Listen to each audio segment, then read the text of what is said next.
السلام علیکم ورحمۃ اللہ وبرکاتہ نحمدہ ونصلی علی رسولہ الکریم اما بعد۔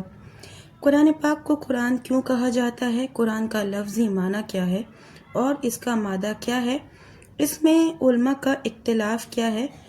یہی میں نے پچھلی ویڈیو میں اختتام کی تھی اور آج میں اپنی ویڈیو میں چند باتیں آپ کے ساتھ شیئر کروں گی انہی ٹاپک پر انشاءاللہ۔ تو سب سے پہلے میں آپ کو بتاؤں، قرآن پاک کو قرآن اس لیے کہا جاتا ہے کہ خود قرآن پاک میں کم از کم 66 جگہ اللہ تعالیٰ نے اپنے کلام پاک کو لفظ قرآن سے تعبیر کیا ہے۔ قرآن کا لفظی معنی، قرآن کا مادہ کاف را نون ہے اور کرنا کا معنی ہوتا ہے ملانا اور جوڑنا، یعنی کہ کاف را اور نون اس کا معنی کیا ہوتا ہے؟ جوڑنا۔ چونکہ قرآن کی آیتیں اور صورتیں باہم نہایت مربوط اور جڑی ہوئی ہیں، اس لیے قرآن پاک کو قرآن کہا گیا ہے۔ یہ جو میں نے آپ کو بتائی ہوں، یہ بخاری اور تفسیر میں سورہ نور میں اس کا ذکر ہے۔ بعض علماء نے کہا ہے قرآن کا مادہ کاف را الف ہے اور قرأ یعنی قرأ کا معنی ہوتا ہے پڑھنا، جیسا کہ اقرأ قرأ یعنی کہ پڑھنا۔ قرآن پاک کو یہ نام اس لیے دیا گیا کہ دنیا کی تمام کتابوں میں یہ کتاب سب سے زیادہ پڑھی جانے والی ہے۔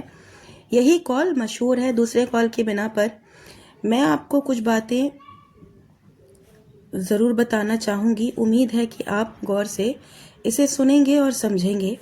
قرآن کو قرآن کا نام اس وقت دیا گیا جب قرآن نازل ہو رہا تھا۔ اس وقت ابھی اسلام پھیلا نہیں تھا بلکہ مکہ کی گلیوں میں محدود تھا، اس لیے اس کا سراپا پڑھنا ہونا پردہ خفا میں تھا، یعنی جس وقت قرآن کو قرآن کہا جاتا، قرآن کو قرآن کہا گیا، اس وقت اس کو قرآن کہنا انسانی عقل اور علم کے اعتبار سے محض ایک دعویٰ تھا۔ اس وقت کون جانتا تھا کہ آئندہ چل کر یہ دنیا کی واحد کتاب ہوگی جو اتنی مقبولیت حاصل کرے گی کہ دنیا کی ساری کتابوں میں سب سے زیادہ پڑھی جائے گی اور یاد کی جائے گی۔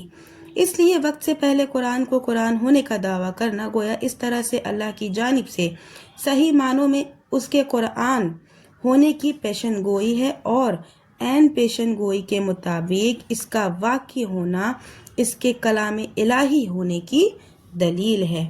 اب آئیے ایک قضیہ پر وقعاتی اور زمینی اعتبار سے غور کیا جائے تاکہ حقیقت اور منکشف ہو جائے کہ واقع اگر کوئی کتاب قرآن کہی جانے کے لائق ہے تو یہ اللہ کا یہی کلام ہے۔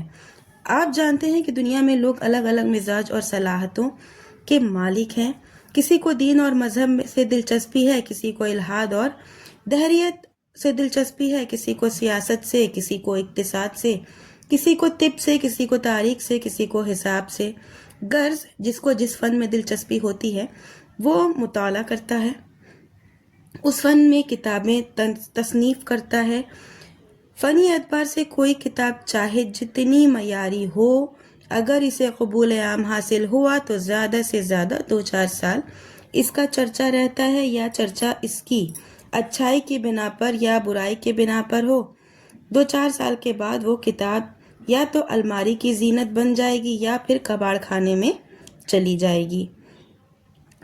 آپ اگزامپل کے طور پہ سمجھیں، جیسے آج کل جو ویڈیوز وائرل ہوتے ہیں، تو وائرل ویڈیوز کتنے دن تک چلتے ہیں؟ 4 مہینہ، 6 مہینہ، 1 سال، 2 سال، اس کے بعد وہ ویڈیو کہیں دب کر رہ جاتے ہیں اور دوسرے ویڈیوز آ جاتے ہیں۔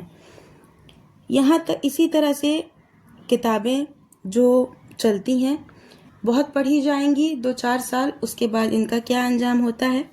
یا تو الماری کی زینت بن جائیں گی یا پھر وہ کباڑ خانے میں چلی جائیں گی۔ یہاں تک کہ وہ کتابیں جن کو مذہب کا تقدس حاصل ہوتا ہے، وہ بھی سارے احترام کے باوجود اس کے مطالعے کا دائرہ ایک مخصوص حلقے تک محدود رہتا ہے، قبول عام اسے بھی نہیں حاصل ہوتا۔ اور یہ تو ہر شخص جانتا ہے کہ دنیا کی کوئی بھی کتاب صرف تلاوت کی جاتی ہے، یاد نہیں کی جاتی۔ یہ شرف جو ہے صرف قرآن کو حاصل ہے۔ اللہ کی یہ کتاب تلاوت بھی کی جاتی ہے اور یاد بھی کی جاتی ہے۔ ذرا غور فرمائیے گا میری ویڈیو پر، جب سے قرآن پاک نازل ہونا شروع ہوا ہے اسی وقت سے ہر گھر میں مرد عورت بوڑھے بچے مسلسل تلاوت کرتے چلے آ رہے ہیں۔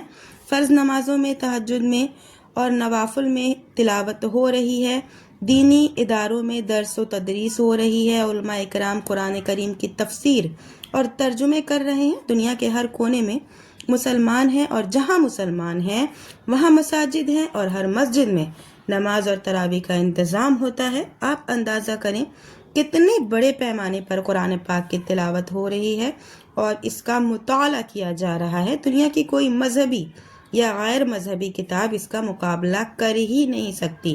پھر اسی پر بس نہیں، کوئی ایسا دیہات اور شہر نہیں ہوگا جہاں مسلمان ہوں اور قرآن کے حافظ نہ ہوں۔ اگر کسی بستی میں حافظ قرآن نہیں ہوں گے تو بہت سارے ایسے شہر اور بستیاں ملیں گی جہاں درجن اور سینکڑوں کے حساب سے حافظ اکرام ملیں گے۔ ہر بچہ جب حفظ کرتا ہے تو اوسطاً ایک آیت کو 100 مرتبہ پڑھتا ہے، تب اس کا سبق پختہ ہوتا ہے۔ پھر وہی بچہ حفظ مکمل کرنے کے بعد دور کرتا ہے اور ہر دن اوسطاً 5 پارے کا اعادہ کرتا ہے، دورہ کرتا ہے، یعنی کہ اس کو دوبارہ سے پڑھتا ہے۔ دن اور اوسطاً 5 پارے کا اعادہ کرتا ہے جب کوئی بچہ حفظ کرتا ہے۔ جب رمضان قریب ہوتا ہے تو اس کی رفتار اور بڑھ جاتی ہے۔ پھر رمضان میں اور تراویح میں پورے قرآن کا اعادہ فرض کیجئے۔ اگر اللہ نے کسی کو 50 سال کی عمر عطا کی ہے تو تنہا اس ایک حافظ نے اپنی عمر میں کتنے ہزار بار قرآن پڑھا ہوگا، اور ایسے حفاظ اکرام پوری دنیا میں لاکھوں نہیں کروڑوں کی تعداد میں موجود ہیں، ماشاءاللہ۔ اب آپ اندازہ کریں کہ صرف ایک سال میں یہ تمام حافظ اکرام کتنے ارب بار قرآن پاک پڑھتے ہوں گے۔ اور عوام کی تلاوت اس کے علاوہ ہے۔ یہاں ہم پورے اعتماد کے ساتھ کہہ سکتے ہیں کہ صرف رمضان کے ایک مہینے میں قرآن پاک کی جتنی تلاوت ہو جاتی ہے اتنی دنیا کی کوئی کتاب اپنی پوری عمر میں نہیں پڑھی جا سکتی، چاہے وہ کتاب مذہبی ہو یا غیر مذہبی۔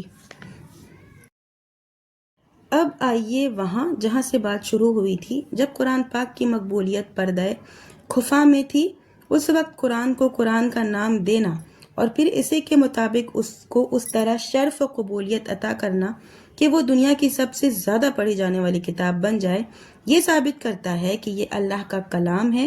اس نے یہ نام دیا تو اسی نے یہ قبولیت بھی عطا کی کہ یہ کتاب اسم بااسمی مسمی بن جائے۔ اللہ کے علاوہ کوئی دوسرا اس پر قادر نہیں، اور یہ کتاب بغیر کسی تحریف تبدیل کے اپنی اصل حالت میں اب تک محفوظ ہے، فالحمدللہ۔ ویڈیو میں اپنی زیادہ لمبی نہیں کروں گی، ویڈیو اپنی یہیں پہ ختم کرتی ہوں۔ انشاءاللہ آپ کو ویڈیو پسند آئی ہوگی۔